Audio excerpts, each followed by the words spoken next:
Thomas the Tank Engine puffed happily along his branch line with Annie and Clarabel. The Fat Controller was waiting on the platform. He looked at his watch. Well done, Thomas. You are right on time and really reliable. Thank you, sir, whistled Thomas. Ooh, right on time and really reliable, hummed the coaches. But the big engines were not feeling cheerful at all. Where's Percy? Mumbled Henry. He's supposed to fetch our coaches. We get no rest, complained James. He edged angrily onto the turntable and spoke rudely to Henry. What's the matter, Henry? There's no rain today. Stop worrying and do some work instead.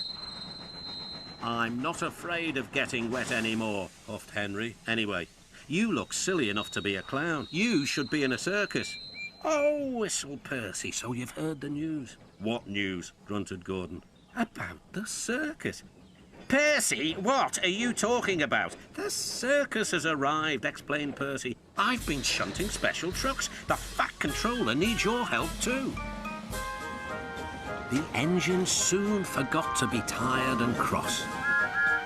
Until it was time for the circus to leave. Then Gordon and Henry were cross all over again when James got to pull the train away.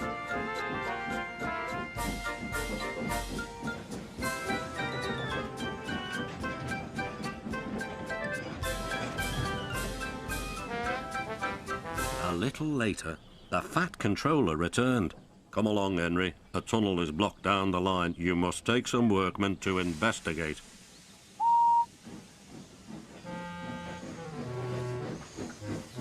Pushing trucks, grumbled Henry. They stopped outside the tunnel. The workmen went inside. It was very dark and quiet, but not for long.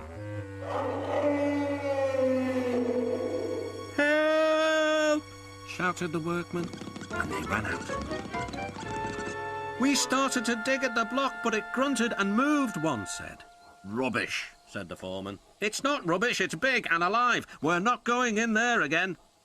Right, said the foreman. I'll ride in the truck and Henry shall push it out. Wheesh, said Henry unhappily. He had been shut in the tunnel for being afraid of the rain, but this was worse. Something big and alive was inside. Beep, beep. I don't want to go in. Neither do I, said his driver. But we must clear the line. Oh dear, puffed Henry.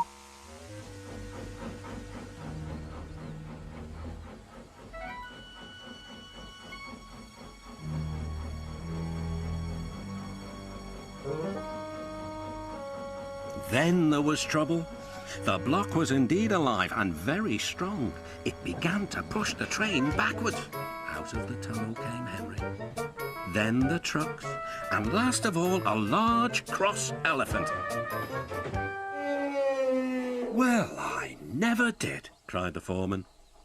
The workmen gave him some cake. He drank 3 buckets of water and was just about to drink another when Henry let off steam. Oh! Cried the elephant. Water went all over Henry. Poor Henry. The elephant and his keeper were soon reunited, but Henry was most upset. An elephant pushed me! An elephant pushed me! That night, he told the other engines all about it. Gordon and James felt sorry for Henry, but still teased him.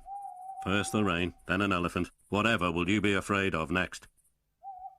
Never mind, Henry, murmured Thomas. I think you were brave today and really reliable too.